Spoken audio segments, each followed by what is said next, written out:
2018년 3월 21일 수요일 김용민 브리핑 2부입니다.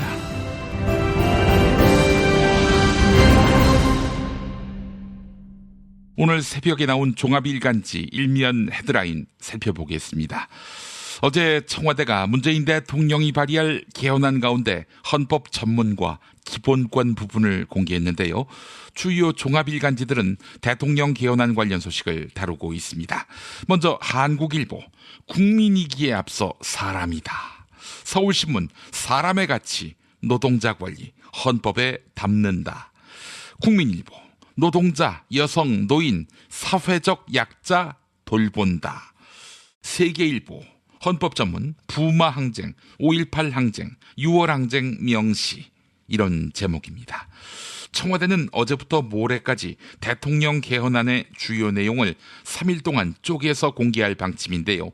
먼저 대통령 개헌안 전문에는 부마 항쟁과 5.18 광주 민주화운동 그리고 6월 항쟁 이렇게 세 가지 민주화 운동의 이념이 담겼습니다.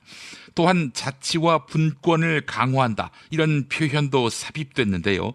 기본권의 주체는 기존의 국민에서 사람과 국민으로 세분화했습니다. 국민으로 한정할 경우 국내에 살고 있는 외국인들의 기본권을 보장하기 힘들다. 이런 취지입니다. 한편 조선일보는 대통령 개헌안의 주요 내용을 3일 동안 쪼개서 공개할 방침을 두고 청와대 개헌 3부작 이벤트 이런 제목을 달았습니다. 일종의 정치적 이벤트로 보고 있는 것입니다. 한편 문재인 대통령은 노동자와 여성 그리고 노인을 포함해 사회적 약자를 보호하는 조항들을 개헌안에 담았습니다. 한편 한겨레 헌법에 국민이 법안 발의, 국민이 의원 소환, 명시 이렇게 제목을 달았습니다. 대통령 개헌안에 국민이 국회의원을 파면할 수 있는 국민 소환제 그리고 국민이 직접 법안을 낼 수 있는 국민 발안제가 포함됐습니다. 한겨레는 이 점에 주목했네요. 다음으로 중앙일보, MB 대통령 재임 중에도 위법 행위했다. 이런 제목입니다. 검찰의 수사 결과 MB가 대통령 재임 중에도 자동차 부품업체 다스를 주도적으로 챙긴 것으로 드러났습니다. 또한 검찰은 MB가 받은 뇌물 110억 가운데 80억을 대통령 재임 때 받은 것으로 보고 있습니다. 한편 이명박 씨는 내일 실시되는 영장실질 심사에 출석하지 않겠다는 입장을 밝혔습니다. 이번엔 동아일보 미중 64조 원 관세전쟁 불붙다 이런 제목인데요. 미국이 100여 개의 중국산 생활필수품에 64조 원 규모의 관세 폭탄을 매기는 방안을 검토하고 있습니다. 미국이 중국만을 대상으로 추가 관세를 부과하면 중국은 미국 국채를 매각하며 보복 조치에 나설 것이다. 동아일보는 이렇게 전하고 있습니다. 마지막으로 경향신문 30대 노무사 후회로 쓴 일베 반성문 이런 제목을 달았습니다. 극우 성향의 인터넷 커뮤니티 일간베스트 저장소 일명 일베지요. 일베의 회원이자 현직 노무사인 윤수황 씨가 일베 폐쇄론을 주장하고 나섰습니다. 특히 정부가 일베를 폐쇄하지 못한다면 청소년 유해 사이트로라도 지정해달라 이렇게 당부했는데요. 윤수황 씨는 세월호 참사 이후 합리적인 보수 회원의 글은 사라지고 극우만 남은 상황이 됐다 이렇게 말하며 일베의 폭력성과 선정성을 지적했습니다. 오늘의 헤드라인이었습니다. 충남 금산의 넓은 인삼밭, 정성농장을 일군 농부아버지 이정열 씨. 자연은 노력한 만큼 내어준다. 그 자연의 마음을 알기에 정성농장을 더불어 일구는 아들 이성규 씨도 아버지에게 배운 것처럼 정직하고 또 성실하게. 정성농장 홍삼은 인삼 재배부터 가공 판매까지 모두 책임지고 있습니다. 그래서 대한민국 1등 품질을 자부합니다. 검색창에 정성농장 홍삼을 검색해주세요. 정성농장 홍삼. 전화문의는 010-9754-6972. 다이어트는 결국 먹는 게 문제다! 문제긴 하지. 매끼 식단 챙기기도 번거롭고 빼도 금세 다시 찌고. 아직도 몰라? 비타샵 다이어트를 해봐. 안 그래도 궁금했는데 어떻게 뺀 거야? 몇 개월 한 거야? 몸에는 안 나빠? 물어 뭐래. 비타샵 가봐. 같이 해. 1522-6648 혹은 비타샵을 검색해주세요. 제임스 티스푼과 함께 프리미엄 차 전문몰로 새롭게 단장한 전창걸몰에서 전하는 봄 소식. 얼었던 땅을 뚫고 올라온 새싹의 생명력을 전해주는 새싹 땅콩차. 봄날의 새콤함이 느껴지는 이집트 신의 붉은 유혹 히비스커스 차. 부드럽고 따뜻한 봄바람과 같은 중국의 명차 보이차. 맑고 편안함을 선사하는 레몬 밤차. 겨울에 무거워진 나의 몸을 가볍게 해주는 레몬 마트차까지 즐거운 소식 많은 대한민국의 봄. 새싹 땅콩차와 제임스 티스푼의 크로스오버 티파티에 함께 하시죠. 전창걸몰닷컴 전화 070-8635-1288 070-8635-1288.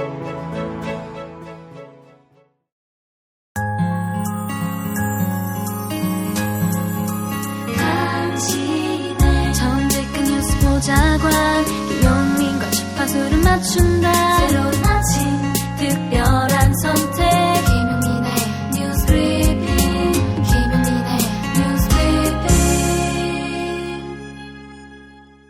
제일모직과 삼성물산의 합병이 논의되던 시기 에버랜드의 땅값이 갑자기 올랐다는 소식 어제 전해드렸는데요. 합병 과정에서 국민연금은 제일모직 소유의 부동산 가치를 20배 넘게 쳐준 것으로 드러났습니다. 제일모직과 삼성물산의 합병을 앞두고 당시 제일모직이 가지고 있던 부동산의 가치를 여러 곳에서 평가했는데요. 한 외국 전문기관은 1,400억 원으로 계산했지만 국내의 한 기관은 3조 2천억 원이라는 평가를 내놓습니다. 이처럼 20배가 넘게 후한 평가를 내린 곳이 바로 국민연금입니다. 특히 제일모직은 삼성생명을 지배하고 삼성생명은 삼성전자를 지배하고 있었습니다. 또한 삼성물산은 삼성전자의 지분 4%를 갖고 있었습니다. 합병 전 이재용 삼성전자 부회장은 제일모직의 지분 23%를 가지고 있었는데요. 합병 후 이재용 부회장은 통합 삼성물산의 지분 약 17%를 보유한 최대 주주가 됩니다. 결국 제일모직과 삼성물산의 합병으로 이재용 부회장은 삼성전자와 삼성생명에 대한 지배력을 한층 강화할 수 있게 된 것입니다. 이에 따라 국민연금이 제일모직의 가치를 높게 평가한 것은 삼성의 승계 작업을 돕기 위한 것이 아니냐, 이런 의혹이 제기됩니다. SBS의 취재 결과 당시 국민연금 리서치팀 관계자들은 제일모직의 부동산을 가급적 시가로 평가해줬다, 이렇게 털어놓았습니다.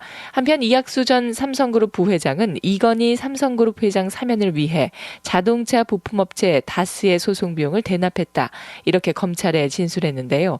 그러나 검찰은 삼성그룹이 단지 이건희 회장의 사면만을 바라고 소송 비용을 대납한 것은 아니다, 이렇게 파악하고 있습니다.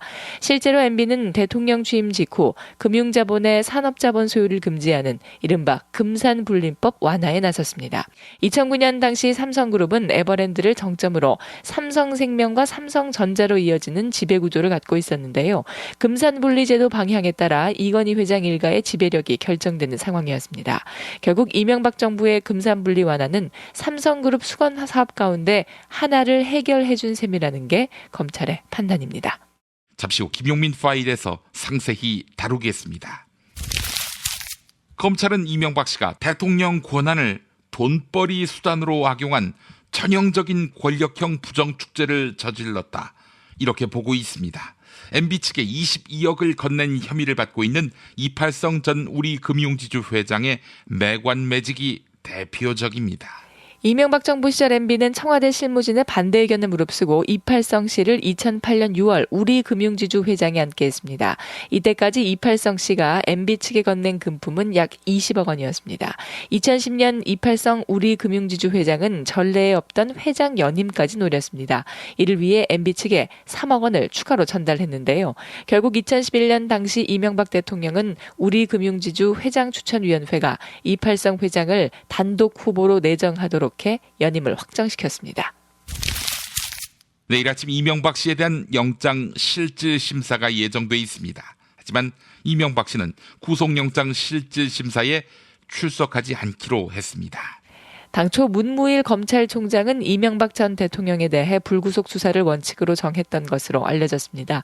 사정기관에 밝은 한 여권 관계자는 여러 의혹이 터져나오자 문무일 총장이 구속영장 청구 쪽으로 입장을 바꿨다. 결국 언론과 여론이 영장 청구를 하게 만들었다. 이렇게 설명했습니다. 이명박 전 대통령에 대한 여론이 악화되자 구속영장을 청구한 것입니다. 한편 이명박 전 대통령 측은 검찰에서 입장을 충분히 밝힌 만큼 법원의 심사에 출석하지 않기로 했다. 이렇게 밝혔는데요. 법조계에서는 MB 측이 구속영장 발부를 기정사실로 보고 있어 영장 실질심사 출석에 실익이 없다고 판단했을 것이다. 이런 전망이 나오고 있습니다. 이에 따라 이명박 전 대통령이 박근혜 전 대통령처럼 정치 보복을 주장하며 재판 과정을 정치 쟁점화하려 할 것이다. 이런 예측도 나오고 있습니다.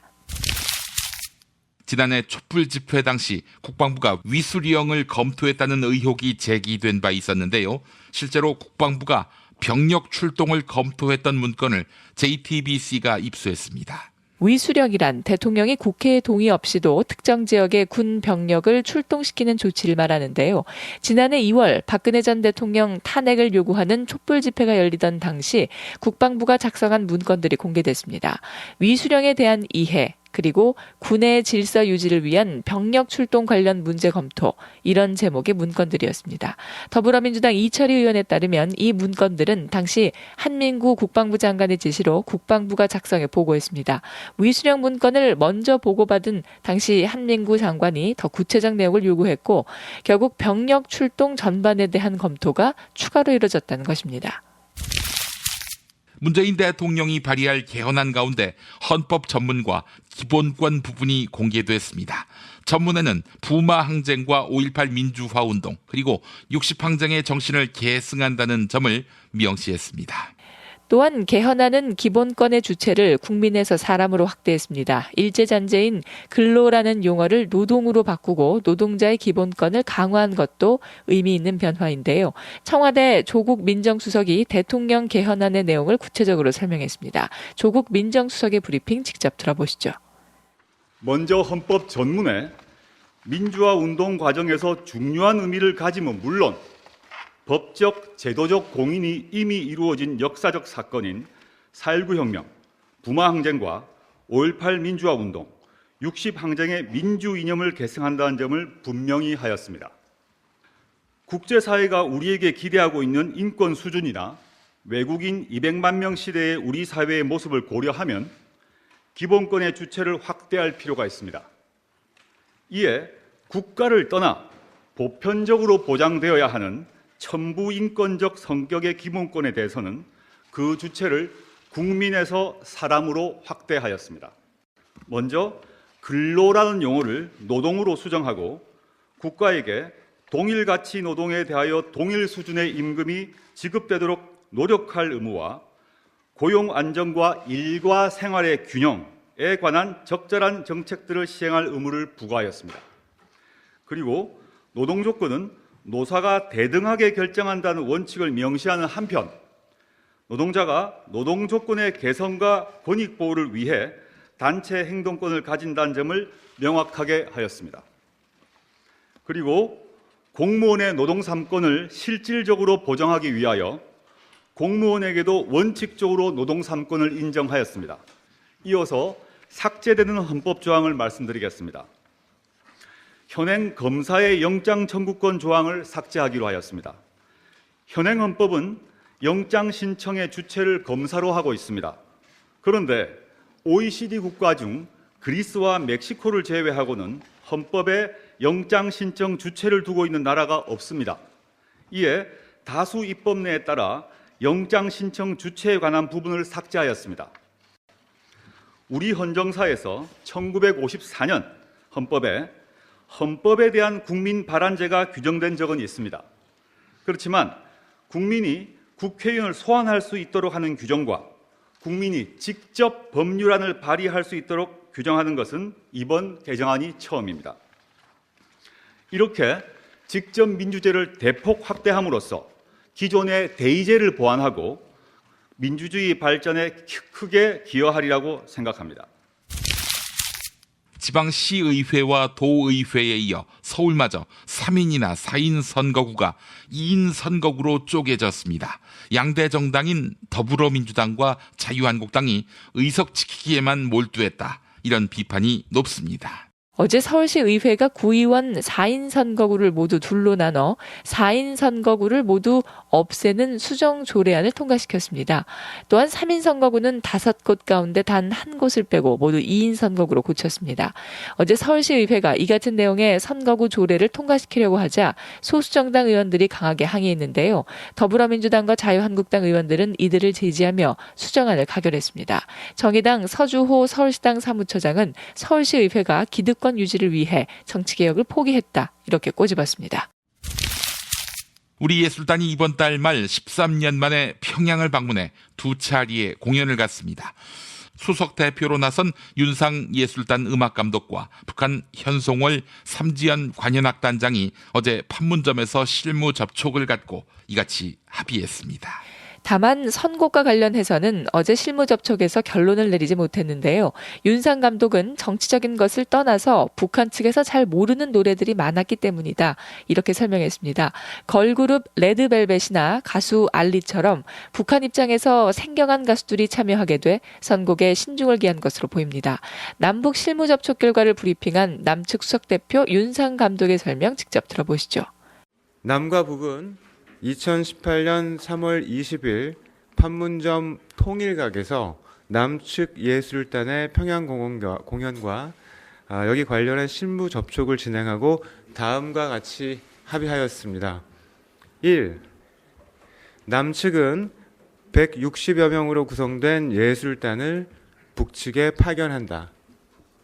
남측 예술단에는 조용필, 이선희, 최진희, YB, 백지영, 또 레드벨벳, 정인, 서현, 알리 등의 가수가 포함됩니다. 2. 남측 예술단은 3월 31일부터 4월 3일까지 평양을 방문하여 동평양 대극장과 류경 정주영 체육관에서 공연을 2회 진행합니다. 3. 남측 예술단의 공연과 관련한 무대 조건, 필요한 설비, 기재 설치 등 실무적 문제들은 쌍방이 합의하여 원만히 해결해 나가도록 한다. 이와 관련하여 남측 사전 점검단이 3월 22일부터 24일까지 평양을 방문한다. 성희롱 혐의로 고소된 안희정 전 충남지사가 피해자들과 함께 찍은 사진을 검찰에 제출했습니다. 관계는 있었지만 강압에 의해서가 아니다. 이런 안희정 전 지사 측의 진술을 뒷받침할 증빙 자료로 말입니다. 지난 월요일 검찰에 출석한 안희정 전 지사는 성폭행 혐의를 완간히 부인했죠. 피해자와 합의에 의한 관계를 맺었다는 것인데요. 안희정 전 지사 측은 피해자들과 함께 찍은 사진도 제출해 자연스럽게 감정을 나눈 사이라는 점을 강조했습니다. 검찰은 이번 주 안으로 안희정 전 지사에 대한 신병 처리 여부를 결정할 것으로 보입니다. 김용민 파일. 어제 SBS 파뉴스 삼성 에버랜드 땅값 폭등의 비밀. 후속 보도. 8개 꼭지를 4분 정도로 축약해보면. 어제 말씀드린 대로 에버랜드가 있는 삼성 용인 땅은 여의도 4배 크기가 넘습니다. 그런데 이곳은 땅값이 갑자기 크게 요동치기도 했는데 공교롭게도 그때마다 삼성 경영권 승계 작업에서 결정적인 일들이 있었습니다. 이 합병을 앞두고 당시 제일모직이 가지고 있던 이 용인 땅을 비롯해서 부동산의 가치가 어느 정도인지 여러 곳에서 평가를 합니다. 그런데 한 외국 전문기관은 1,400억 원 이렇게 계산을 했는데 국내 한 기관은 3조 2천억 원이라는 평가를 내놓습니다. 차이가 20배가 넘습니다. 이렇게 후한 평가를 내린 곳이 바로 국민연금입니다. 국민연금 리서치팀 역시 처음에 에버랜드 땅을 1조 8,500억 원으로 평가한 걸로 확인됐습니다. 이 평가도 국민연금 내부에선 왜 이렇게 땅 가치를 부풀렸냐, 너무 높게 산정하는 것 아니냐는 반대 의견이 제기됐습니다. 국민연금공단은 600조 원이 넘는 국민의 소중한 노후 자금을 관리하는 곳입니다. 때문에 기금 운영이나 투자 결정에 신중에 또 신중을 기해야 합니다. 그런데 방금 보신 대로 합병이라는 중요한 결정을 앞두고 어떻게 그런 계산을 할 수가 있었는지, 앞으로 에버랜드 개발 효과가 있다, 그래서 좀 땅의 가치를 높게 봐야 된다, 이런 거였던 것 같은데 이게 가능한 일인가요? 저거 보시면 지금 68% 이상이 임야잖아요. 그 얘기는 정부 허가 없이는 개발이 불가능하다는 이야기거든요. 네. 그런데 이 대부분 증권사들은 이 지금 앞으로 용도 변경이 돼서 지금 있는 에버랜드 시설을 헐고 그리고 거기에 아파트나 건물을 올리는 걸로 가정을 한 뒤에 땅의 가치를 매긴 겁니다. 국민연금도 이런 불가능한 전망을 바탕으로 추산을 한 거죠. 국민연금공단을 찾아가 제일모직 부동산 가치를 어떻게 평가했는지 물었습니다. 2주 가까이 뜸을 들인 끝에 국민연금이 보낸 답은 이랬습니다. 증권사 보고서와 포털 사이트인 네이버의 부동산 시세, 그리고 용인시에 제출된 사업 계획안을 참고했다였습니다. 거의 불가능한 용도 변경을 가정해서 제일모직의 부동산 가치를 3조 원 넘게 평가했던 그 증권사 보고서가 참고 자료가 됐던 겁니다. 자신들이 지분을 덜 가지고 있는 회사에게 더 유리하게 이렇게 평가하고 있는데, 이건 뭐 애초부터 어떤 외부의 자신들의 뭐 기관을 위한 것이 아닌 제3자를 위해서 복무하고 있는 그런 흔적이다. 국민연금 리서치팀은 삼성의 합병 비율 1대 0.35가 발표된 뒤 자체적으로 합병 비율을 산정했습니다. 그런데 제일모직과 삼성물산의 가치를 평가할 때 서로 다른 잣대를 썼습니다. 삼성물산은 주가로만 평가한 주가 수익 비율로 가치를 따진 반면 제일모직은 총 자산을 평가해서 가치를 따졌습니다. 두 회사를 평가하는데 평가 방법이 서로 상이하다. 이건 어떻게 보면 있을 수 없는 거죠. 진짜 사기네. 사기라고 봐야죠, 이건. 자, 이런데도 이 사안에 대한 법원의 판단은 엇갈렸습니다. 문영표 전 보건복지부 장관은 삼성 합병을 부당하게 도왔다는 혐의로 항소심에서도 징역형을 받고 현재 복역 중입니다. 하지만 이재용 삼성 부회장은 잘 아시는 대로 집행유예로 풀려났습니다. 박주민 더불어민주당 의원과 선대인 민주당 용인시장 예비후보가 국회에서 기자회견을 했습니다. 두 사람은 먼저 철저한 수사를 촉구하면서 그 박근혜 정부 시절에 청와대에서 발견됐던 삼성그룹 경영권 승계 지원 방안 메모를 언급했는데요. 과연 진짜 승계 작업이라는 게 없었는가? 그리고 그 승계 작업을 도우려고 했던 정부 쪽의 입김이나 손길은 없었던 것인가에 대한 의혹을 좀 제기해 보려고 합니다. 다양한 국가기관들이 민간 기업의 승계를 돕기 위해 전 국가적으로 동원되었다면 이보다 더 큰 적폐를 찾기는 어려울 것입니다. 관련해서 선대인 경제연구소 선대인 소장과 상세히 짚어보겠습니다. 선대인 소장님. 네, 안녕하세요. 반갑습니다. 네, 용인시장 후보로 출사표를 던졌는데 이 이슈는 용인하고 무관하지 않아요?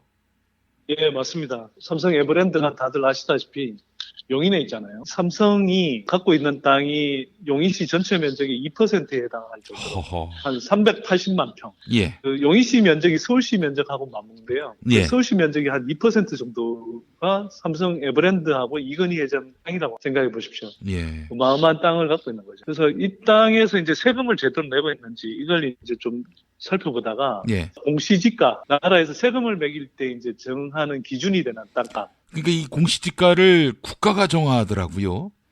보다 보니까 삼성물산과 이건희 회장의 공시지가가 갑자기 2015년에 확 뛰어버리는 거예요. 그럼 아파트에 살면 우리가 보통 재산세 내거든요. 아파트 갖고 있는 분들은.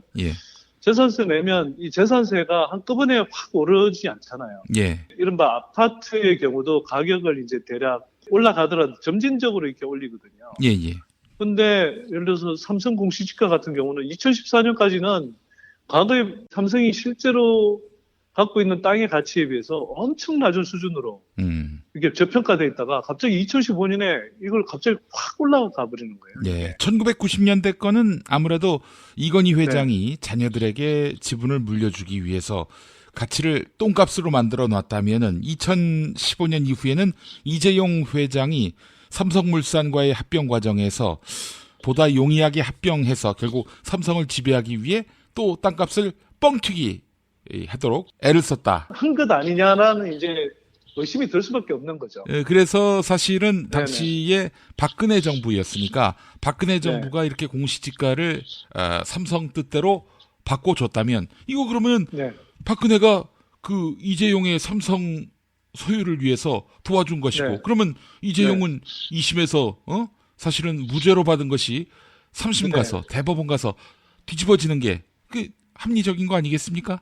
그렇죠. 그래서 2심의 이제 무죄 판결의 주요 근거가 이게 삼성이 경영권 승계 작업을 하지 않았다 이렇게 이제 이야기하는 건데 이건희 회장이 삼성전자라든지 이런 쪽에 주요 기업의 지분이 낮은데 삼성 에버랜드는 지분이 되게 높아요.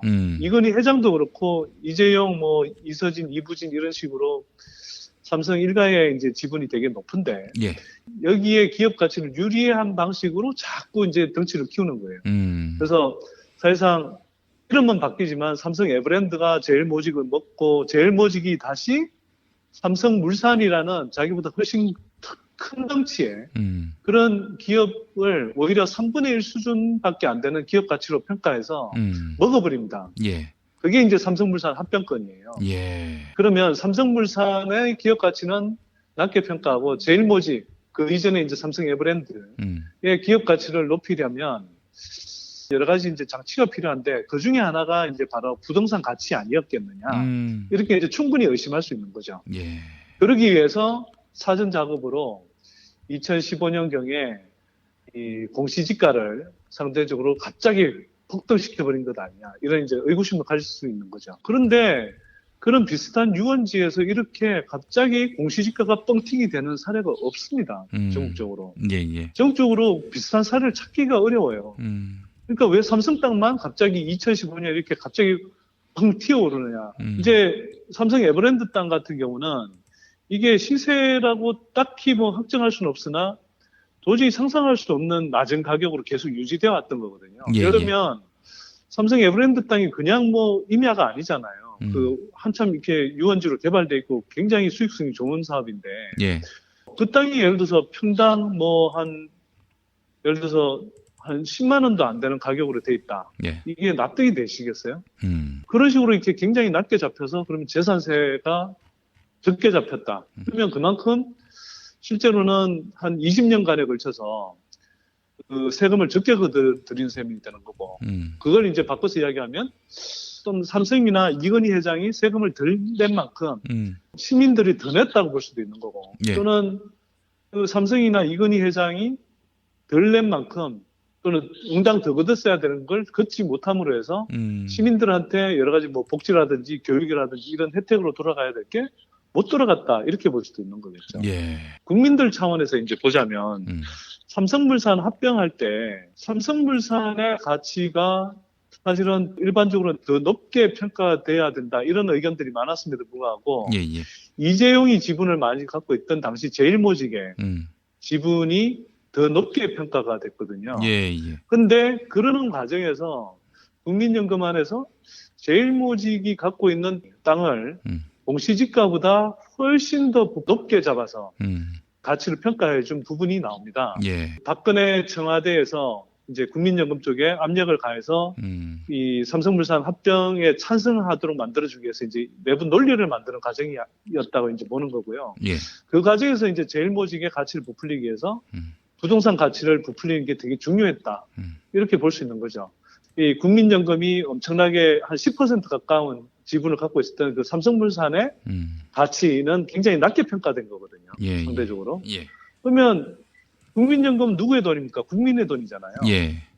그러면 그 국민의 돈을 사실은 이재용 부회장한테 유리하게 퍼준 셈이라고 볼 수 있는 거죠. 한편으로 좀 더 나아가서는 이게 삼성뿐만 아니라 대기업이 보유하고 있는 토지의 시세 반영률이 뭐 아파트라든지 이런 공동주택에 사는 일반 국민들의 시세 반영률보다 굉장히 낮습니다. 그래서 이번 기회에 이렇게 대기업들이 갖고 있는 토지의 공시지가가 기본적으로 낮게 잡혀 있는 것, 이 문제는 바로 잡아야 될 필요가 저는 있다고 생각합니다. 자, 선대인 경제연구소 선대인 소장님, SBS의 삼성 에버랜드 땅값과 관련한 논란, 이 문제와 관련해서 처음부터 쭉 모니터해 온 걸로 알고 있는데 맞습니까? 제가 2015년부터 이제 삼성물산 합병권 관련해서 그 당시에 문제가 될 때 이거 굉장히 큰 문제를 제기를 했었죠. 예. 그때 사실은 그 김어준 총수가 진행하는 파파이스에 나가서 네. 뭐 그 최초로 문제 제기를 했었던 사람이고요. 그 예. 이후에도 이제 삼성물산 합병건이 최순실 사태 거치면서 이게 정말 심각한 문제가 있다라는 게 밝혀졌는데 이번에 이제 제 용인시장 예비 후보로 나서면서 이 용인에 있는 주요 기업으로서 삼성이 제대로 사회적 역할을 하고 있느냐, 예. 또 이 세금을 제대로 내고 있느냐, 이걸 이제 따져보는 과정에서 이 이상한 정황을 포착하게 된 거고요. 예.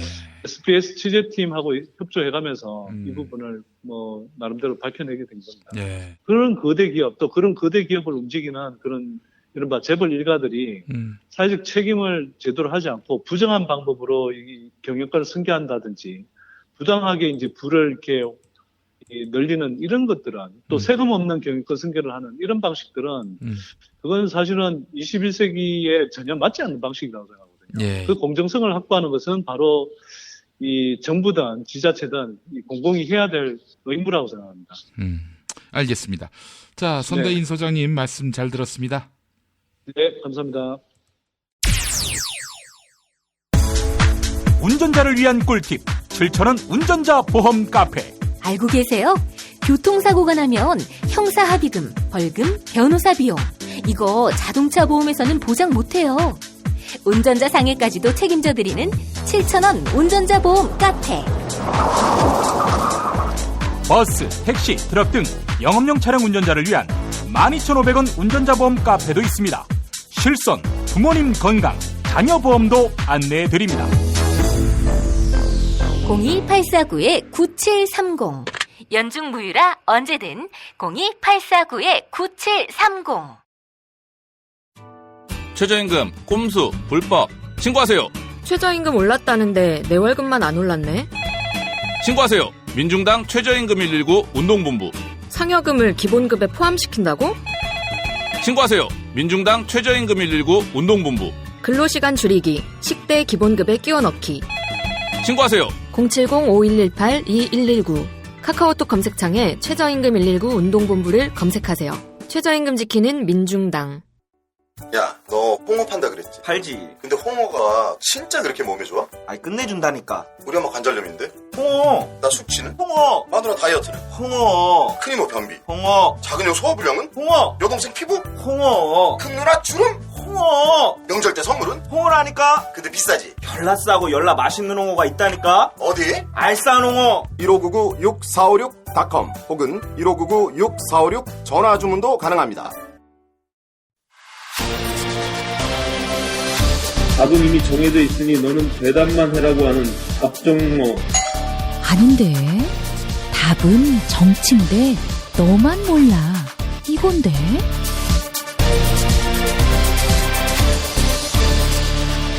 국민보좌관 김성회의 답정너.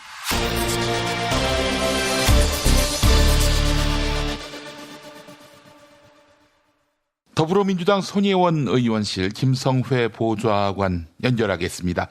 김 보좌관님. 네, 안녕하세요. 오늘 커뮤니티 보니까 김성회 보좌관님의 2011년 페이스북 글이 화제가 돼 있더군요. 아예 저도 보고 어질어질했습니다. 그 심지어 친구 공개로 쓴 글이고 네. 저 그때 미국에 살고 있을 때 예.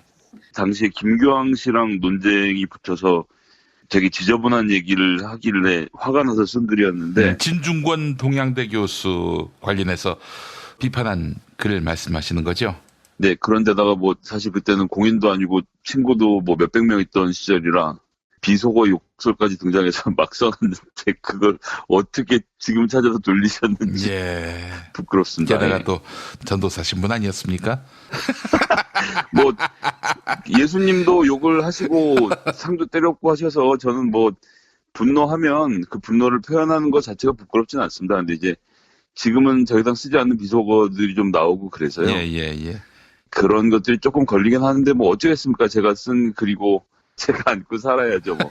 근데 진중권 씨 얘기가 나왔으니까 그 말씀 뭐 잠깐만 드리고 오늘 본론 들어가겠습니다. 예. 진중권 씨가 최근에 그 정봉조 전 의원 관련돼서 글 쓴 것 뭐 쭉 봤는데요. 예.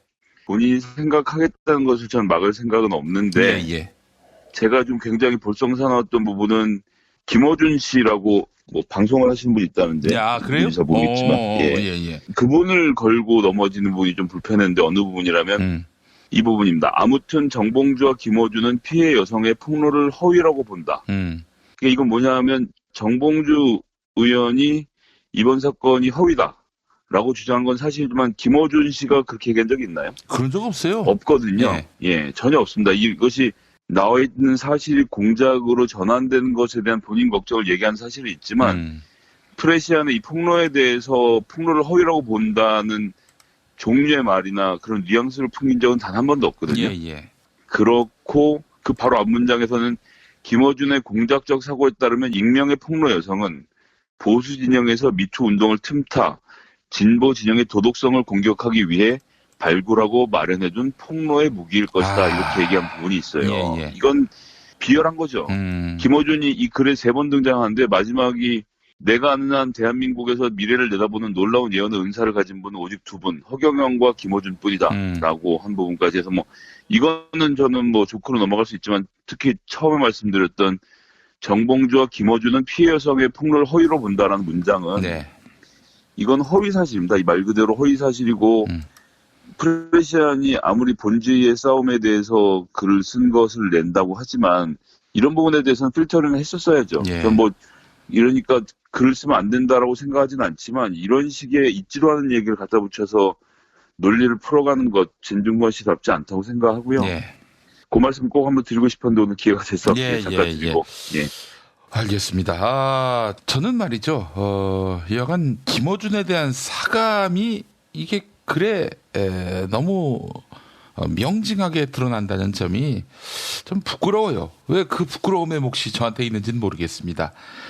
이 사람이 공정한 시선으로 세상을 바라보고 있는가 했을 때 그렇지 않다. 이 사람 사감이 여기 묻어있다. 라는 것이 드러날 때 사실 글쟁이들은 부끄러워해야 되는 거 아니겠습니까? 예, 그렇습니다. 글이 점점 불성실해지고 있다. 글쟁인데 이게 참 부끄러운 일인데 그 부끄러움을 잘 감추지 못하고 있는 것 같아서 아이고 참 안타깝습니다. 예전부터도 하여튼 잘 아시겠지만 광명 교육감 건 때도 진중권 했던 말들을 쭉 다시 돌이켜보고 그때 썼던 글들을 보면요.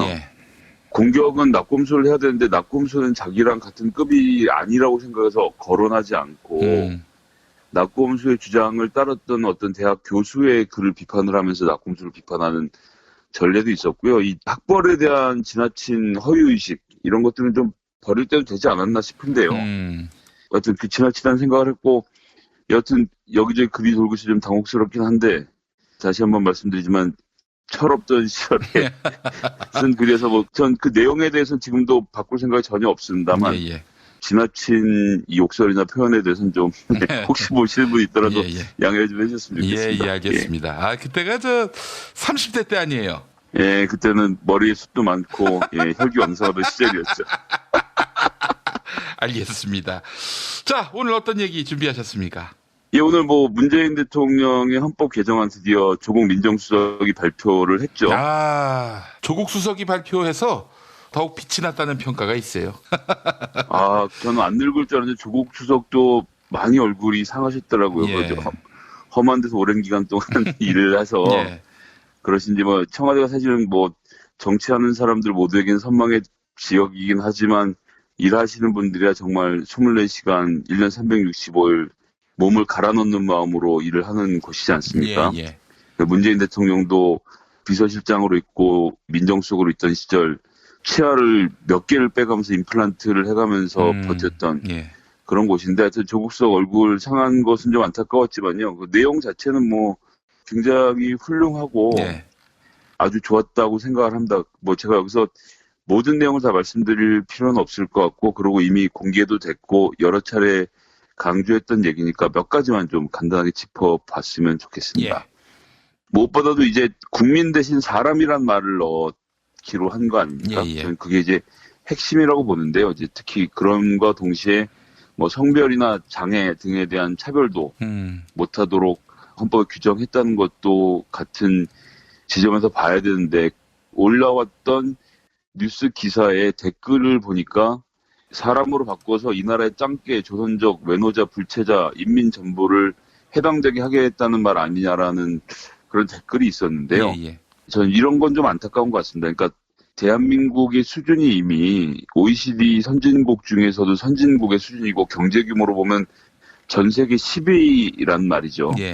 제가 어렸을 때 초등학교 다닐 때는 그때는 뭐 심지어 국민학교라는 명칭을 쓰던 시절이었는데 국민학교 때는 살색하면 저희 피부색이 이 색깔을 살색이라고 부르던 시절이었고 그리고 단군의 자손이고 한민족이고 한핏줄이다라는 것을 되게 강조하고 자랐던 시절이었는데요. 지금은 뭐 사회가 급변해서 국제 결혼의 비율이 10% 가까이 뭐 요즘 조금 떨어져서 8, 7%로 왔다 갔다 하고 있습니다만 외국인들의 유입도 상당히 많고 당장 TV 예능 프로그램만 봐도 외국인들이 나오는 프로그램들이 굉장히 많이 늘었잖아요.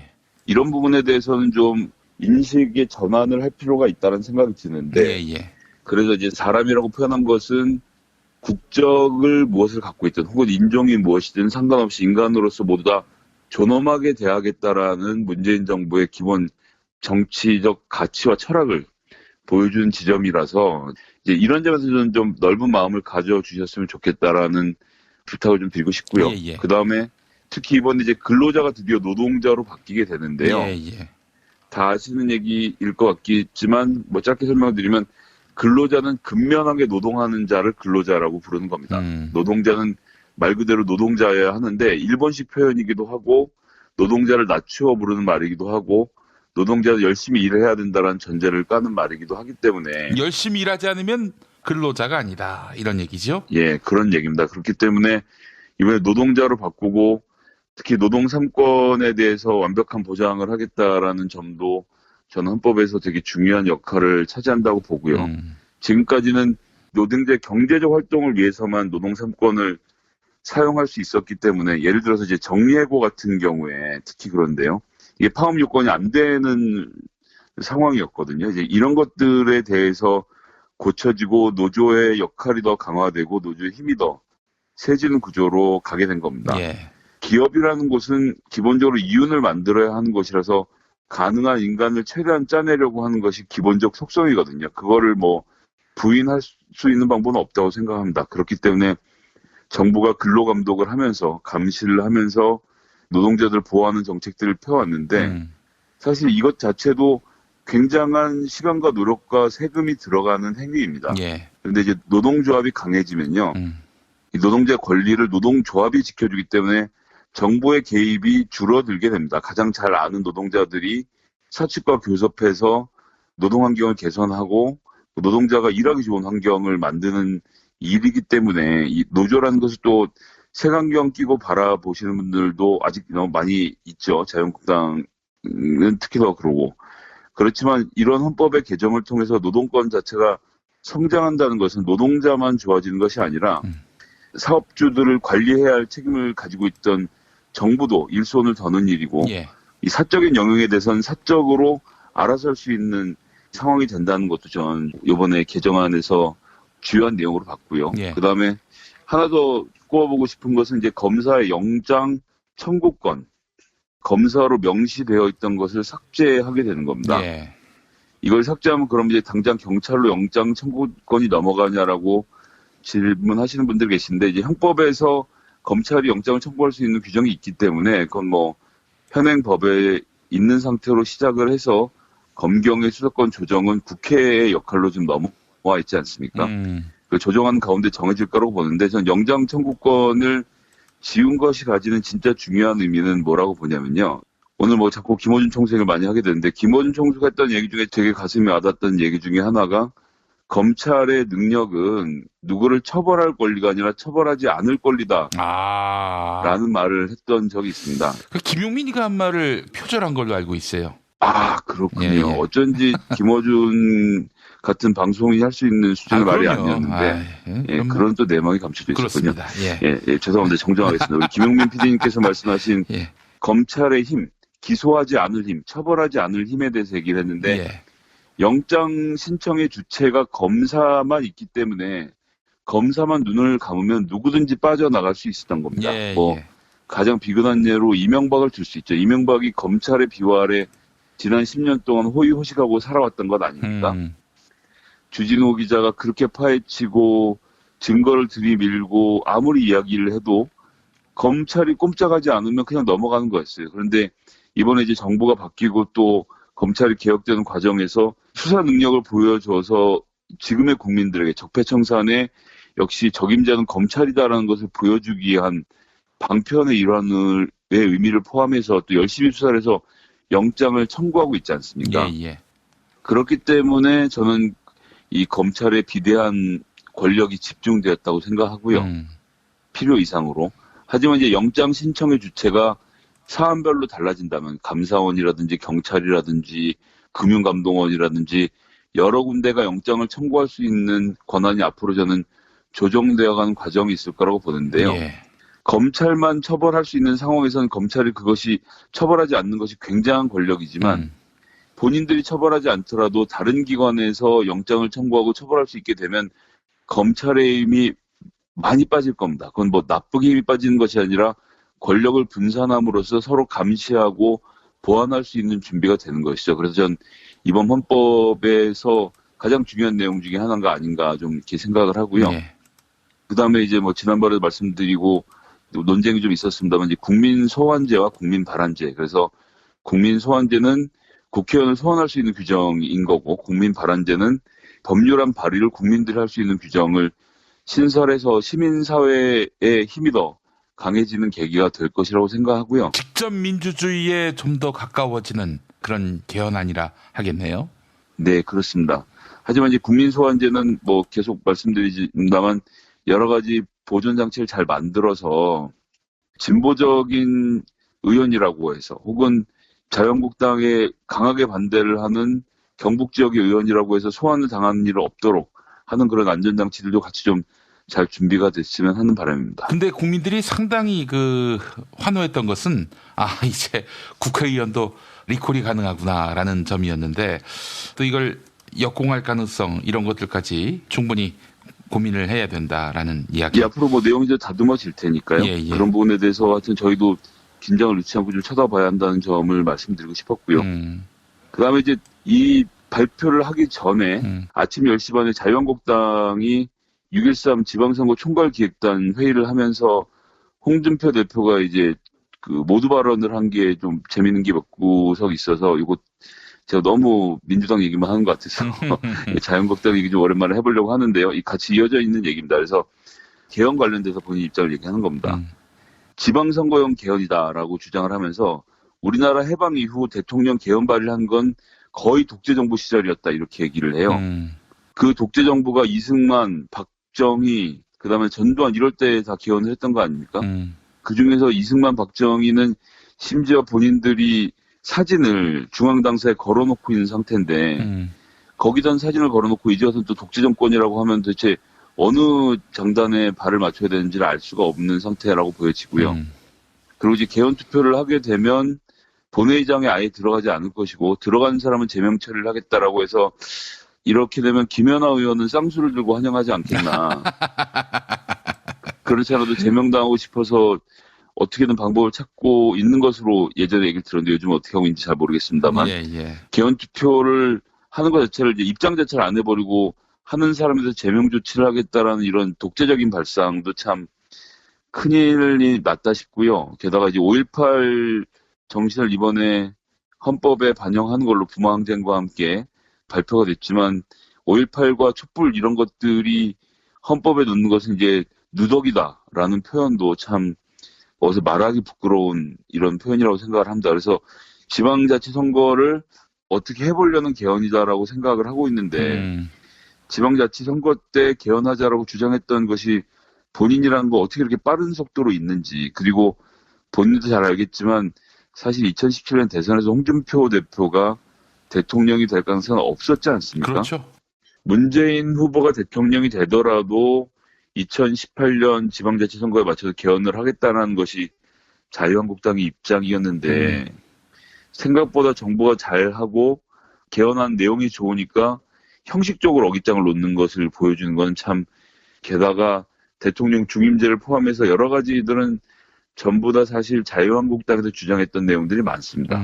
이런 것들을 전면 부정을 하면서 국민들의 이 개헌의 열망을 잠재우려고 하는 것 전 불가능할 것이라고 보고요. 이렇게 전선을 쳐서 선거를 치르면 민주당이 아무것도 하지 않아도 본인들이 개헌을 선거의 주요 이슈로 끌어내서 본인들이 선거를 망치게 되는 자승자박의 경우가 되지 않겠나라는, 그래서 남의 것 당 걱정할 때는 아닙니다만 그런 걱정이 좀 진심으로 들고요. 지금이라도 국민들 민심이 어디에 가 있는지에 대한 파악을 좀 빨리 해보셔야 되지 않을까라는 조언을 좀 드리고 싶습니다. 예.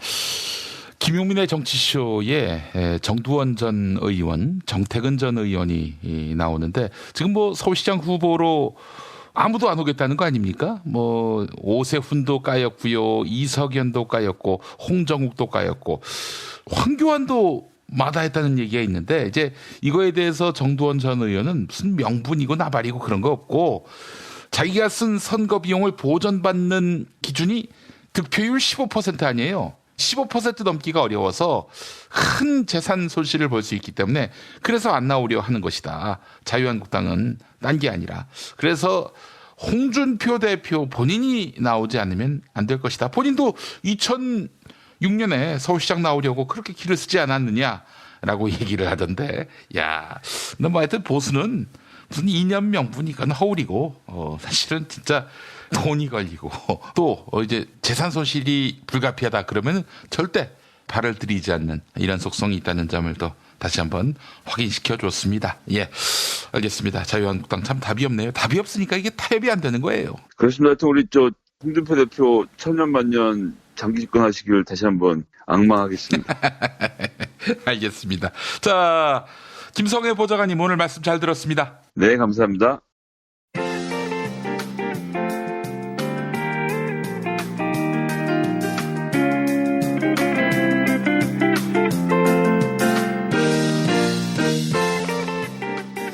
여러분 안녕하십니까? 지금부터 전국 17개 시도교육청과 무관한 2018학년도 뉴스 듣기 능력평가를 시작하겠습니다.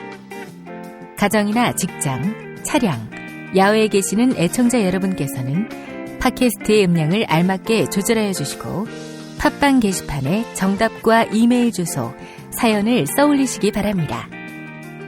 모든 문제는 한 번씩만 들려드리니 잘 듣고 지시에 따라 물음에 답하시기 바랍니다. 이제 시작하겠습니다. 카카, 큰일 났습니다. 뭐가 또 큰일 났어요? 황교안이도 안 나간다고 합니다. 어딜 안 나가? 자유당 서울시장 후보로 말입니다. 가만히 있자. 홍정욱이, 이석연이, 심지어 오세훈이도 안 나간다고 하더니, 응? 황교안이까지. 씨발. 지방선거 중에 지방선거인 서울시장 선거에 나가겠다는 놈이 아무도 없다면 어쩌라는 거야? 그냥 지방선거, 링 위에 흰 수건을 던지자는 거야? 어떡합니까? 강제로 출마시킬 수도 없고. 왜 안 나간대? 김용민의 정치쇼에 나온 정두원이 말로는 이념이고 명분이고 그런 이유는 전혀 아니고 괜히 나갔다가 득표율 15%도 얻지 못한다면. 득표율 15%도 못 얻는다면은 선거에 쓴 돈을 보전받지 못한다, 이거? 그렇지요. 그 꼬라지 당할까봐 생돈 못 날린다. 그래서 못 나간다는 겁니다. 이런 머저리 등신들. 응? 그런다고 안 나가? 카카라면 나가시겠습니까? 돈 버리고 망신당하는 선거? 그러면은 주식 부자 정몽준이 보고 나가라고 해. 서력해야지. 4년 전 박원순이한테 진 거 말이야. 돈 안 쓰기로 유명한 몽준이 말입니까? 부자들일수록 수전노인 거 모르시나 봐. 아니 카카야말로 돈 씁니까? 제가 친박 좌장일 때 그때 삼성동 집 팔아서 돈 좀 쓰시지요. 이런 말 했어요, 안 했어요? 그때 카카가 뭐라고 했습니까? 이렇게 주먹으로 답했지. 그니까요. 남의 돈은 돈으로 안 보이고 본인 돈만 돈입니까? 안 되겠다. 그러면은 국민 펀딩을 받아서 가자고. 어느 국민이 자유당 후보한테 펀딩합니까? 그러니까 펀딩 될 만한 사람을 영입하면 되지. 요즘에 누구야? 방자경이는 어때? 요즘 SNS에서 확 뜨더라. 방자경이가 누구지요? 종북 세력 윤상의 실체를 드러낸 애국 인사 말이야. 윤 씨들은 하여간 예전부터 수상했어. 뭐 윤도현이니 이런 애들. 윤상의 성은 윤 씨가 아니라 이신데요. 그래서 윤상 보고 수상한 윤 씨다 이렇게 말했다가 개망신을 당했습니다. 어쨌든 애국 세력은 그러거나 말거나 윤상을 종북이라고 할 거야. 그러니까 출마시켜. 그리고 펀딩 받아. 서울시장 선거 비용이 대략 40억 될 텐데. 아니, 40억도 모으지 못해? 네, 카카, 그런 의미에서 지금이라도 내곡동 사저를 파셔서 기부하시면. 감옥에 있는 것도 서러운데 돈까지 내라고. 문제 드리겠습니다. 그 전에 선물 소개부터. 우선 철수야, 요즘 열일하더라. 짝퉁 문재인 대신에 말이야. 홍익출판사에서 협찬하는 신간 만만하게 보이지 않는 대화법을 선물해드리겠습니다. 함부로 무시당하지 않는 말투는 따로 있다고 합니다. 신간 만만하게 보이지 않는 대화법에는 흥분하지 않고도 단숨에 상대를 제압하는 50여 가지 심리 기술이 담겨 있습니다. 문바들 기다려.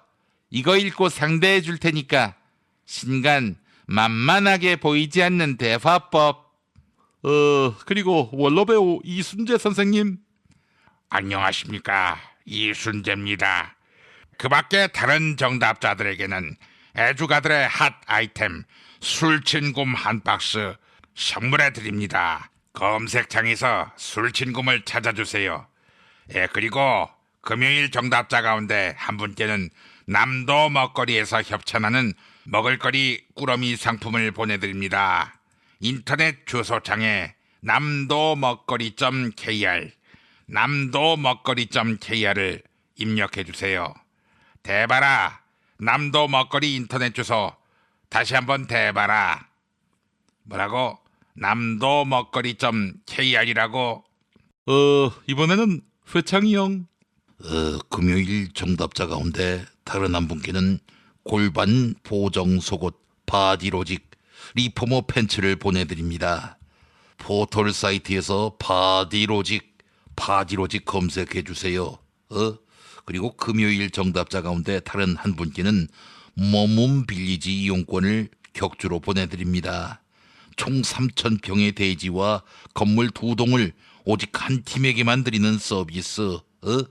애청자 여러분의 성원에 힘입어서 일요일과 평일에 가격을 대폭 낮춘 머문 빌리지 할인 행사를 진행하고 있습니다. 포털 사이트에서 머문 빌리지를 찾아주시기 바랍니다.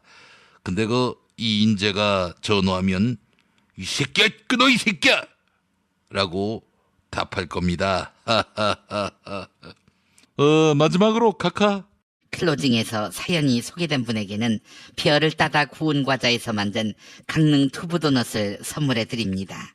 제 뇌하고 성질이 비슷한 강릉 두부도넛.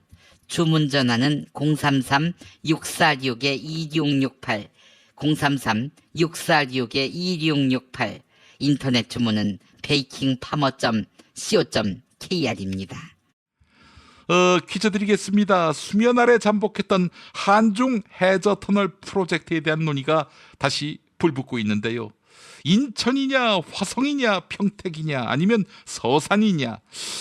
우리나라 출발 지점은 다양하게 거론되지만 중국의 도착 지점은 딱 여기입니다. 중국에서 가장 한국과 가까운 곳인데요. 그 반도 끝부분이죠.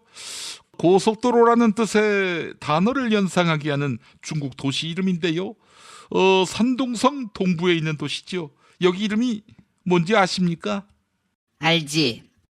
1번 상하이, 2번 선양, 3번 웨이하이. 4번, 난자완스. 5번, 깐풍기.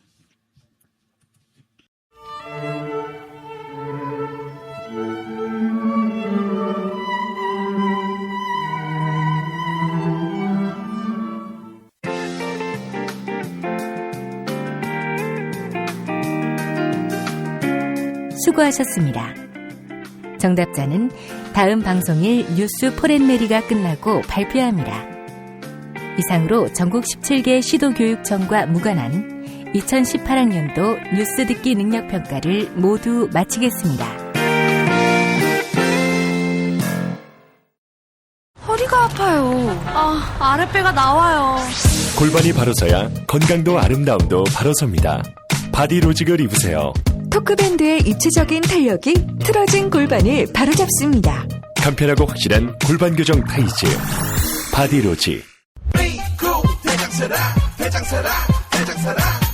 장실 굿모닝 화장실 바나 굿모닝 바나나. 이건 제가 써보니까 효과가 있는 것 같아요. 판촉물이나 단체 선물이 필요할 때 이왕이면 우리 편 회사 네피아를 찾아주세요. 인터넷 검색창에 네피아를 치시거나 032-519-4800으로 전화주시면 친절하게 상담해드립니다. 그런데 상품은 뭔가요?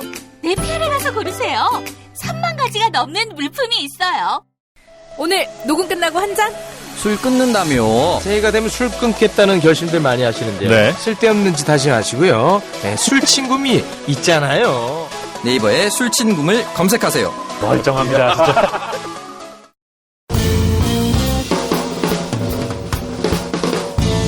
미디어 오늘 정상근 기자가 뉴스 속의 뉴스를 짚어드립니다. 정상근 기자의 오늘 미디어.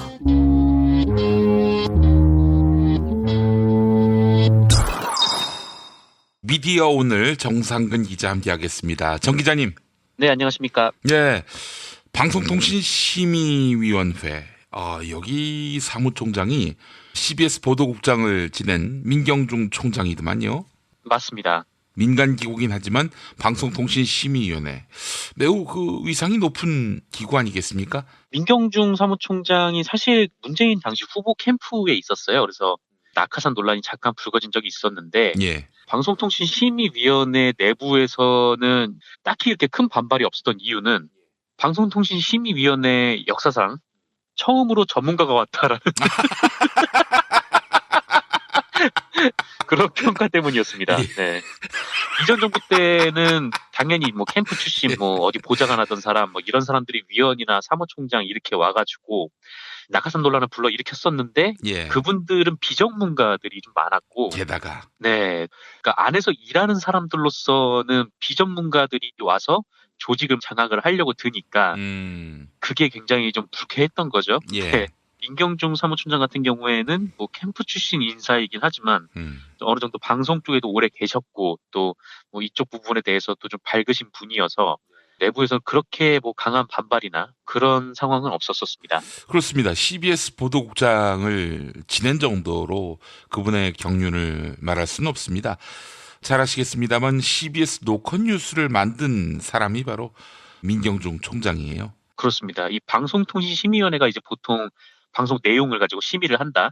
뭐 이렇게 알고 계시는 분들이 많은데 사실 이 통신심의라고 해가지고 그러니까 인터넷상 관련된 뭐 문제가 되는 내용들도 이제 심의를 해요. 근데 그 부분이 굉장히 좀 학술적이어야 하고 또 전문가가 와서 그거를 심의를 해야 돼요. 안 그러면은 어디 사이트에 웹툰이 야하다 아니면 뭐 동성끼리 연애하는 장면이 나온다 막 이런 식으로 나오면은 예전 같은 경우에는 그냥 차단을 해버리고 그려왔기 때문에 예. 뭐 시대가 어느 시대인데 지금 이렇게 꼰대같이 심의를 하느냐 뭐 그런 논란도 있었었죠. 예예예. 근데 그 부분에서 뭐 민경중 사무총장이 이제 전문가이기도 하니까요. 내부에서는 반기는 분위기도 있었습니다. 예, 그렇죠. 또 민경중 총장 같은 분은 CBS 노조위원장도 지냈는데 365일에서 100일 빠지는 265일 파업을 이끈 분이기도 해요. 그래서 방송 독립에 대한 그 강력한 의지와 철학을 갖고 있는 분이기 때문에 내부에서 민경중 총장에 대해서 낙하산이다 이렇게 말한다는 것 자체가 민경중 총장의 이력만으로도 뭐 그런 논란은 불식될 수밖에 없다. 그런 생각이 듭니다. 네, 그렇습니다. 그래서 예전에는 방송 같은 거 심의를 하면 그거를 이제 보도자료 내용으로 자세히 뿌리지 않았었어요. 그래서 꼭 기자들이 가서 그 현장을 보고 그다음에 기사를 썼었어야 되는데 지금은 뭐 어떤 거를 심의를 했고 뭐 어떤 얘기가 오갔다 뭐 이런 정도의 보도자료가 나와가지고 방심위가 일을 하는구나 뭐 그런 생각도 좀 들고요. 그래요. 정말 방송통신심의위원회가 좋은 선장을 만났다라는 그런 생각을 가졌습니다. 사실 이 방송통신심의위원회가 정말 중요한 기관이거든요. 법을 만들어진 기관이긴 한데 이거는 공공기관이 아니라 민간기구예요. 그렇죠. 민간기구가 된 이유가 뭐냐면은 정부나 아니면 청와대가 방송 내용 하나하나에 대해서 이거는 잘못됐어, 이건 잘했어, 막 이렇게 평가를 한다면 그거는 이제 분명한 언론에 대한 개입 혹은 이제 방송에 대한 통제가 되니까. 그렇죠.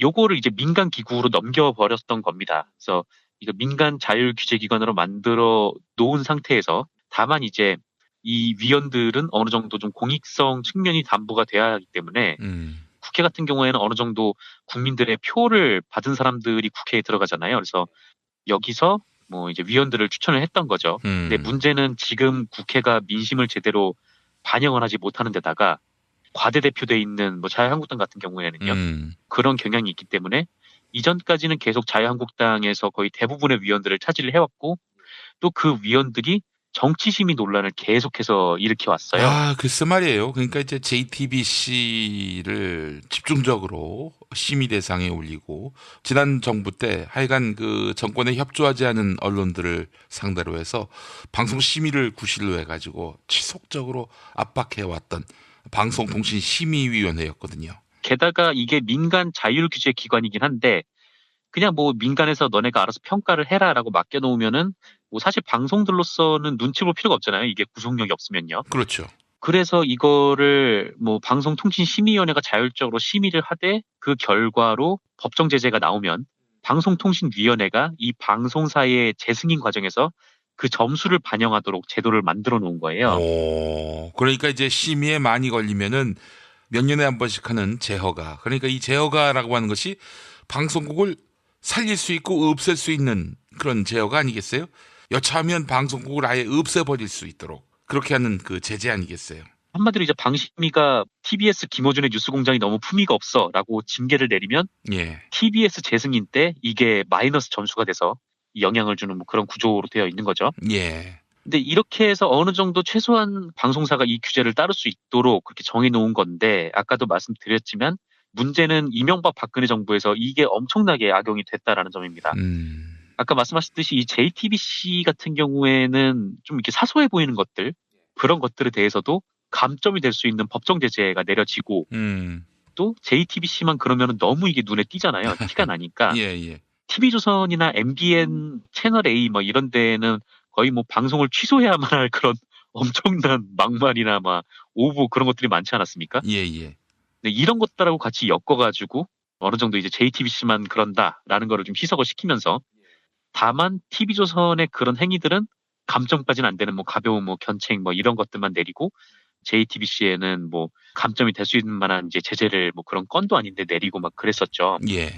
그때까지만 해도 이게 어차피 여당 야당 이렇게 추천을 하니까 이 꼴통들이 그냥 들어가가지고 또 이런 뭐 꼴통짓 하는구나 막 그 정도로만 생각을 했었어요. 그런데 이게 문재인 정부가 들어서고 나서 정치심의에 대한 그 뒷얘기들이 이제 폭로가 되기 시작한 거예요. 바로 이제 박근혜 청와대가 방송통신심의위원회 심의에 개입을 했다라는 의혹들이 증거로 나온 건데요. 작년에 나왔던 얘기인데 일단 김영한 비망록, 그러니까 김영한 전 민정수석의 비망록 그리고 다른 문건 이렇게 해서 나왔었어요. 이때 당시에 그 김영한 비망록을 보면 이런 문장이 있습니다. 문창극 KBS 보도, 중징계, 방심위 이런 기록이 들어가 있어요. 그러니까 예전에 기란영 사장이 KBS에서 쫓겨나고 그때 KBS가 잠깐 여의도의 봄 이런 거를 맞았었던 때가 있었어요. 근데 그때 이제 문창극 총리 후보자가 지명이 됐는데 그때 이 유명한 대사가 담긴 동영상을 KBS가 입수해서 보도를 했죠. 너희에겐 시련이 필요하다 막 이런 내용을요. 그래가지고 KBS가 그거를 보도를 해서 문창극이 결국 낙마를 했습니다. 근데 근데 이거를 두고 이 김영한 비망록에 보면은 방심위에 이거를 찔러서 중징계를 내려야 한다라고 읽힐 수 있을 만한 기록이 들어가 있다는 거죠. 예. 그리고 또 다른 문건들이 작년 10월쯤에 발견이 됐는데 청와대가 방송통신심의위원회 운영 전반에 개입을 하고 사찰한 내용이 담겨 있어요. 예. 여기에 또 이제 국정원과 연계됐다는 의혹도 나왔습니다. 이게 JTBC 보도로 알려졌는데요. 이 보도 내용을 보면 국정원 직원이 방심위를 드나들면서 민간인을 동원해서 정권의 마음에 안 드는 방송에 대해 방심위에 민원을 제기하고 이걸 청와대의 관리를 받는 심의위원들이 심사를 해서 제재를 내리는 형태로 방심위가 그렇게 운영되어 왔음을 짐작할 수 있는 내용들이 쭉 나와 있었습니다. 그러니까 이게 민간의 자율규제 기구인데 청와대와 국정원이 개입을 해서 민원인들이 이 방송은 제가 봤을 때 너무 편파적이에요. 마음에 안 들어요. 이렇게 민원을 제기하면 그거를 놓고 이 위원들이 자율적으로 정확하게 이제 방송법이나 아니면 좀 사회 상규에 이제 근거해서 막 이렇게 논의를 한 다음에 결정을 내려야 되는 건데 예. 이거를 청와대와 국정원이 개입을 해서 자기들이 마음에 안 드는 보도를 셀프 심의를 넣고 거기에 이제 방송통신심의위원들을 관리를 하면서 이 사람들이 마음에 안 드는 방송에 대해서 벌점을 받을 수 있는 그런 제재를 내리도록 그렇게 끌어왔다. 이런 의혹이 불거졌던 겁니다. 그래서 이번에 그 강상현 위원장 그리고 민경중 사무총장이 취임을 한 이후에요. 예. 방송통신심의위원회에서 그런 일이 있었는지와 관련해서 조사를 하기 시작했어요. 예. 여기서 아주 중요한 단서를 발견을 해서 19일에 긴급 기자회견을 했습니다. 예. 그 내용이 뭐냐면 방송통신심의위원회 한 간부가 방송통신심의위원장과 부위원장의 지시를 받아서 제3자의 명의를 동원해서 민원을 넣는 방식으로 청부 심의를 했다는 거죠. 그러니까 아까 말씀드렸듯이 민원인이 직접 자기가 방송을 보고 불편해서 민원을 넣어야 되는데 이거를 방심위 직원이 넣었다는 거예요. 한마디로. 야, 셀프 심의 요청을. 그렇습니다. 자기네들이 신고하고 자기네들이 수사하고 막 그랬다는 거죠. 방심위의 한 간부는 이제 김모 팀장이라고 부르겠습니다. 방통위 조사 결과 이 김모 팀장은 2011년부터 2017년까지 총 46건의 방송 관련 민원을 다른 사람의 이름으로 대리 작성했다고 해요. 예. 그리고 이렇게 민원인 척 넣으면 그걸 이제 심의원들이 심의했다는 건데 이 46건 중에 33건이 실제 심의를 통해서 제재를 받았습니다. 그리고 이 민원 가운데는 정치권에서 논란이 된 사안들이 적지 않았는데 예를 들어서 좀 이런 게 있습니다. 2015년 3월에 KBS에서 뿌리 깊은 미래라는 다큐멘터리를 방송을 했어요. 예. 이게 한국전쟁과 관련된 다큐멘터리인데 이거를 두고 이 당시 새누리당 그리고 보수 언론에서 엄청나게 공격을 했습니다. 심지어 이인호 당시 KBS 이사장도 이거는 뭐 편향돼 있다 막 이렇게 얘기를 하면서 편성에 개입하려 드는 듯한 그런 모습을 보이기도 했었어요. 그러니까 그 사람들이 편향됐다고 하니까 뭐 정상적인 내용이었겠죠. 더없이 훌륭한 내용. 예. 근데 어쨌거나 이게 그쪽에서는 굉장히 논란이 됐고 이거를 이 방심위 직원 김모 팀장이 역사 왜곡 다큐 심의 요청이라는 이름으로 남의 이름을 도용해서 2건의 민원을 넣었습니다. 그리고 이 프로그램은 감점이 되는 법정 제재를 받았어요. 그리고 2016년 7월에 이 JTBC 뉴스룸이 사드 배치와 관련해서 외신 보도를 한번 오역을 한 적이 있었어요. 뭐 요거는 JTBC가 좀 번역에 실수를 한 거는 맞습니다. 예. 그런데 이거를 역시 김모 팀장이 민원을 넣고 요게 이제 단순 오역인데 뭐 어느 정도 잘못을 했으니까 뭐 제재는 피할 수 없겠지만 법정 제재인 경고를 받아서 결론이 좀 과하다 뭐 이런 얘기들은 좀 있었어요. 예. 그러니까 오역 같은 거는 굉장히 사실 자주 빈번하게 발생하는 일인데 그때 좀 경고까지 받는 경우가 이렇게 좀 드물었어서 예. 이게 좀 논란이 됐었죠. 그리고 재밌는 거는 2013년 5월에 국산 헬기 수리온 실전 배치 기념식이 있었어요. 예. 이때 박근혜가 참석을 했는데 이거를 MBC 뉴스데스크가 보도를 했거든요.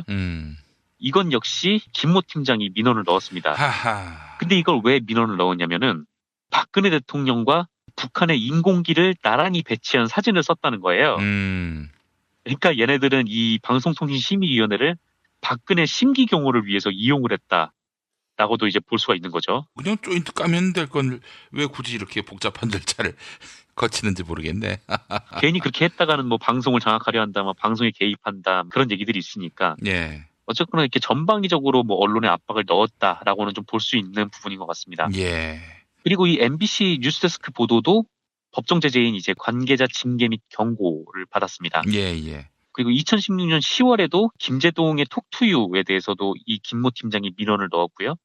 그리고 2015년 3월 30일에도 JTBC 아침 뉴스에 대해서 대통령 폄하방송 심의 요청이라는 이름으로 민원을 넣었습니다. 예. 그러니까 한마디로 이제 모두 이 박근혜의 정치적 이득으로 이어질 만한 심의를 이 김모 팀장이 대리 접수했고, 예. 또 방송통신심의위원회에서는 그런 결과가 나왔다라는 거죠. 그래서 방송통신심의위원회는 그 이번 조사를 통해서 이런 결과를 발표를 하면서요. 이거는 주민등록법 위반, 뭐 업무방해, 뭐 문서 위조가 될 수 있다 이렇게 밝혔습니다. 예. 당연히 불법이라는 거고 관련해서 이제 검찰에 수사를 의뢰하겠다 이렇게 밝혔고요. 예. 그리고 검찰 수사는 별개로 이 김모 팀장을 바로 파면을 시켰어요. 민원인이 아님에도 허위로 민원을 신청한 거, 그리고 방송심의 담당자가 이를 알지 못하고 심의가 이뤄져서 절차의 공정성 및 객관성 등 신뢰를 저하시킨 것, 그리고 위원회 심의 업무를 중대하게 방해한 행위를 저지른 것, 그리고 행위가 수년에 걸쳐서 반복된 것, 뭐 이런 이유를 들었고요. 예, 예. 그런데 문제는 과연 이 사람이 혼자 이런 일을 했겠느냐라는 겁니다. 예, 예. 누가 이 사람한테 이런 지시를 내렸냐, 뭐 이게 앞으로 이제 남은 과제인데, 예, 예. 방심위에서는 전 위원장, 전 부위원장, 그리고 전 부위원장, 뭐 이런 사람들의 지시를 받은 것으로 보고 있는 것 같아요. 예. 전 위원장은 박효종이었고요. 전 부위원장은 김성묵, 그리고 전 부위원장은 권혁부라는 사람이었어요. 이 중에 권혁부라는 사람을 좀 주목을 해야 되는데, 이 사람은 지난해 10월에 청와대 문건이 공개가 됐을 때도 이름이 나왔었어요. 이게 아마 그 박근혜 정부 당시에 청와대 행정관하고 나온 대화록이 아마 문건으로 나와서 발견이 됐을 겁니다. 예. 근데 여기서 이 권혁부가 이런 얘기를 해요. 국정원 등에서 제보가 왔는데 민원을 제기하는 사람이 없는 때도 있다. 그러니까 뭐 방송통신심의위원회에 관련해서 이제 국정원이 이거 심의해라고 했는데 이게 절차상 민원을 넣는 사람이 있어야 심의를 하는데 그런 사람이 없을 때도 있다는 거죠. 예. 그런 경우엔 편법으로 게시판에 사람을 동원해 글을 쓰기도 한다. 라는 말을 했어요. 예. 여기서 나오는 이 동원되는 사람이라는 것이 김모 팀장일 가능성이 높고 아니면 또 다른 누군가가 있을 수도 있다는 거죠. 이 김모 팀장이 걸린 것만 이 46건이라는 거고 예. 그 외에 더 있을 수가 있다는 겁니다. 왜냐하면 그때 국정원이 방심위에 뭐 제3자를 동원해서 민원을 넣었다. 이런 얘기들이 문건으로 나온 바가 있었어요. 예, 예. 그리고 이 김모 팀장도 저희랑 통화를 했는데 정치적인 사안이 민원 없이 사무처 자체 모니터링으로 상정이 되면 안건 상정 자체를 두고 위원들 간 논박이 이어지거나 사무처에 불똥이 튀는 경우가 많기 때문에 예. 회의의 원활한 진행을 위해서 제3자 이름으로 민원을 넣으라는 지시를 받았다. 라고 했어요. 그러니까 지시를 받았다라는 거죠. 그러니까 뭐 앞으로 지금 이 사람에게 누가 이런 지시를 했는지 지금 윗선을 찾아 나가야 하는데 예. 오늘은 여기까지 좀 말씀을 드리지만 지금 뭐 저희 금준경 기자가 추가로 계속 취재 중이기 때문에 보도가 더 나올 수도 있을 것 같아요. 예, 예, 예. 권력이 방송을 좀 좌지우지하려고 했던 이런 행위 중에 하나였기 때문에 엄벌에 좀 처해야 되고 어떤 자가 대체 이런 지휘를 했는지 뭐 앞으로 찾아내는데 노력을 하도록 하겠습니다. 아니 어떻게 이런 일이 있을 수가라는 느낌은 안 받습니다. 왜냐하면은 충분히 그러고도 남을 그럴 줄 알았어요. 세력이니까 예, 이제 하나하나 다 드러나게 되는군요. 근데 지난 정부 때 방송심의기구를 통한 방송 압박 이런 것들이 기록 차원에서 다 남겨져야죠. 두 번 다시 이런 일이 없도록 하기 위해서라도. 엄벌을 받아야 또 방송통신심의위원회로 이런 장난을 치는 사람들이 없어지겠죠. 예. 이제 뭐 다음 정부 들어서도 심지어 뭐 자유한국당이 집권하는 세상이 오더라도 더 이상 방송에 대해서 간섭한다든지 시비를 건다든지 그렇게 해서 김용민의 정치쇼가 종방된다든지 하는 그런 일은 없어야 되는 거 아니겠습니까? 그렇습니다. 이 김용민의 정치쇼가 종방이 되더라도 예. 돈돈 브리핑은 유지를 하도록. 진행자는 바뀌어도 그 코너는 계속 존속돼야 한다. 아, 근데 김용민 PD님이랑 같이 안 가면 그게 무슨 의미가 있겠습니까? 자, 정상근 기자님 수고하셨습니다. 네, 감사합니다. 문재인 대통령이 발의하는 개헌안에 4.19 혁명, 부마 항쟁, 5.18 민주화 운동, 60 항쟁의 민주 이념이 포함됩니다. 촛불 시민혁명은 현재 진행형이라는 이유로 제외됐는데요. 또 국민들의 생명권과 안전권이 신설되고 공무원의 노동 3권 보장도 명시됩니다. 키워드는 역시 국민이네요. 헌법 전문, 대한민국은 민주공화국이고 모든 권력은 국민으로부터 나온다는 대전제가 보다 분명해진다는 점에서 헌법 개정이 아니라 헌법 완성에 가깝습니다. 윤민석 씨가 만든 대한민국은 민주공화국이다. 안 들을 수 없겠죠? 대한민국은 민주공화국이다. 대한민국은 민주공화국이다. 대한민국은 민주공화국이다. 대한민국은 민주공화국이다. 대한민국의 모든 권력은 국민으로부터 나온다. 대한민국은 민주공화국이다. 대한민국은 민주공화국이다. 대한민국의 모든 권력은 국민으로부터 나온다.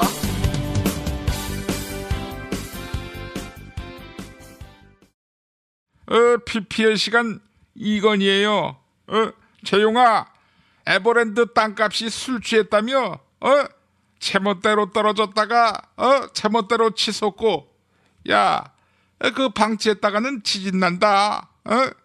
그 숙취 해소를 못한 에버랜드 땅에다가 농부의 심정으로 땅을 사랑하는 마음으로 술친굼을 먹여라.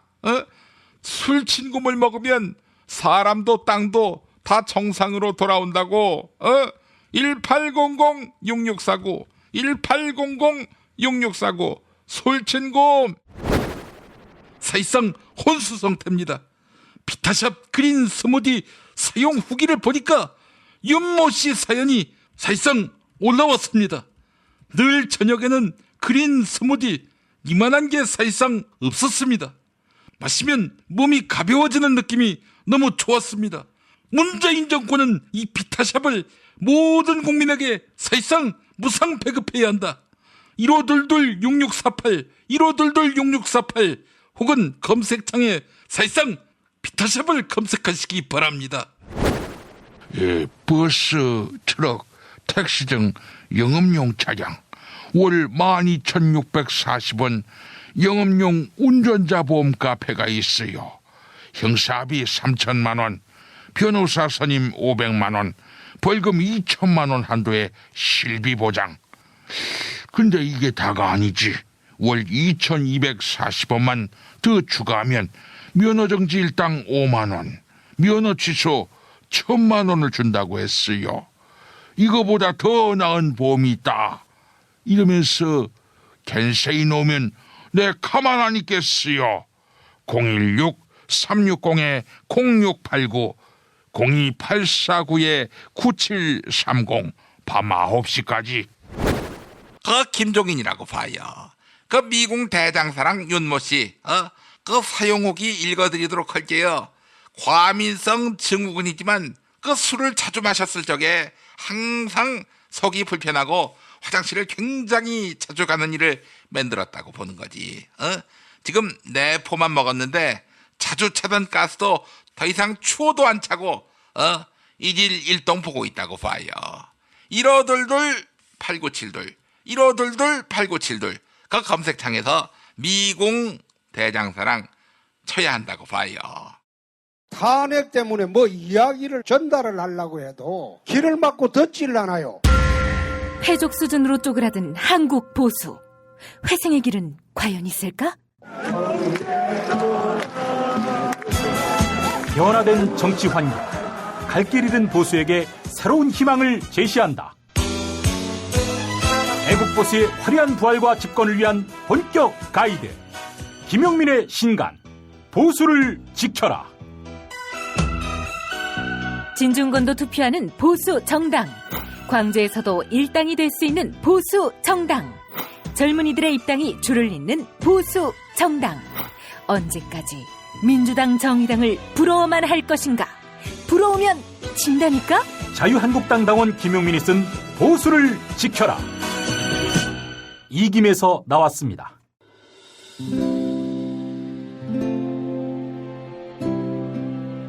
우리가 목사님은 우리 남북 관계에 있어서도 큰 정기를 마련해 주셨습니다. 늦봄 문익환 목사 탄생 100주년. 민주화와 통일운동을 위해 11년 4개월간 옥고를 마다하지 않은 행동하는 양심. 오늘 우리가 누리고 있는 이 민주주의도 문익환 목사님 덕분이 아주 큽니다. 그가 24년 동안 살았던 서울 강북구 인수봉로 통일의 집이 6월 1일 문익환 통일의 집 박물관으로 거듭납니다.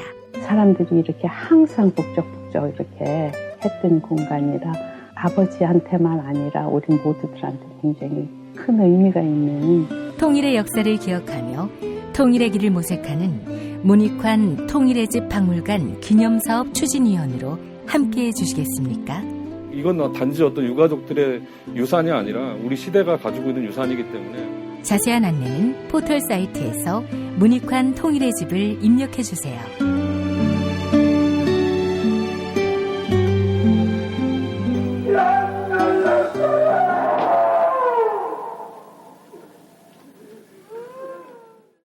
도올 김용옥 선생의 마가복음 강해로 여러분을 초대합니다.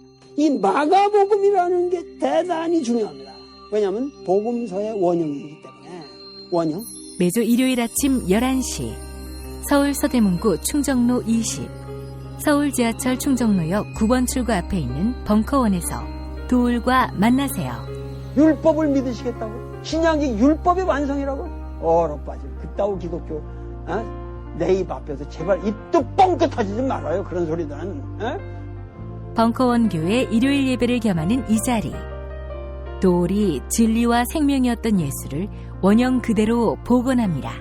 그 십자가를 과감하게 걸머지고 돌아가신 예수를 말하지 아니하고 믿으면 너는 금방 축복받을 일만 남았다. 이게 한국 목사들 99%의 거짓말 설교예요. 도울의 마가복음 설교는 따로 녹화 녹음되지 않으며 현장에서만 만나실 수 있습니다. 도울 선생의 마가복음 설교는 2월 4일부터 진행됩니다. 팟캐스트 포털 팟빵의 김용민 브리핑 게시판에 올라온 사연 일부 소개합니다. 소탐대신님, 문득 나는 꼼수다가 없었다면 오늘 같은 날이 왔을까 싶네요. 나 꼼수가 그리워집니다. 봉도사님에게도 좋은 결과가 있기를 바랍니다. 살아있는 돌림, 오늘이 있기까지 고생하신 낙꼼수 멤버 4분에게 감사합니다. 이제는 검찰과 사법부가 공정하게 쥐를 처벌할 수 있도록 눈을 부릅뜨고 지켜봅시다 라고 해주셨습니다. 네, 2018년 3월 21일 수요일 김용민 브리핑 모두 마치겠습니다. 애청해주신 여러분 감사합니다.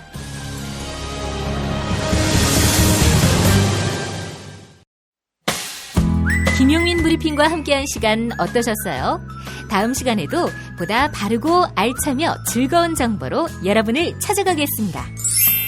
팟캐스트 포털 팟빵에서 다운로드하기, 구독하기, 별점 주기, 댓글 달기로 응원해주세요. 잊지 마세요. 다운로드하기, 구독하기, 별점 주기, 댓글 달기.